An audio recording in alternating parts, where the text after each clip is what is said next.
দর্শক, এই মুহূর্তে আমরা দাঁড়িয়ে আছি সিলেটের বঙ্গবাজার সুরমা টাওয়ারের নিচে। আপনারা দেখতে পাচ্ছেন ইতিমধ্যে ফায়ার সার্ভিসের একটি গাড়ি এসেছে।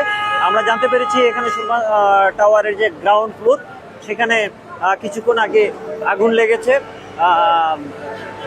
মার্কেটের যে বিভিন্ন ব্যবসায়িকরা এবং মার্কেটের দর্শকরা তারা আগুন নেভানোর চেষ্টা করছেন। ইতিমধ্যে আপনারা দেখতে পাচ্ছেন যে ভিতরে একদম ধোঁয়ায় অন্ধকার চারিদিক।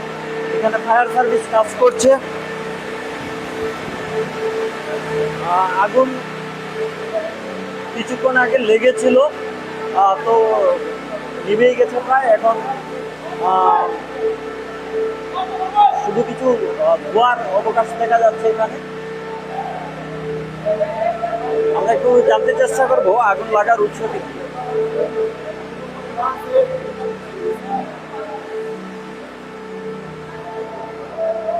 এখানে নিচে দেখতে পাচ্ছেন প্রচুর এক্সটিংগুইশারের যে পাউডার, সেই পাউডার ফেলে রাখা আছে।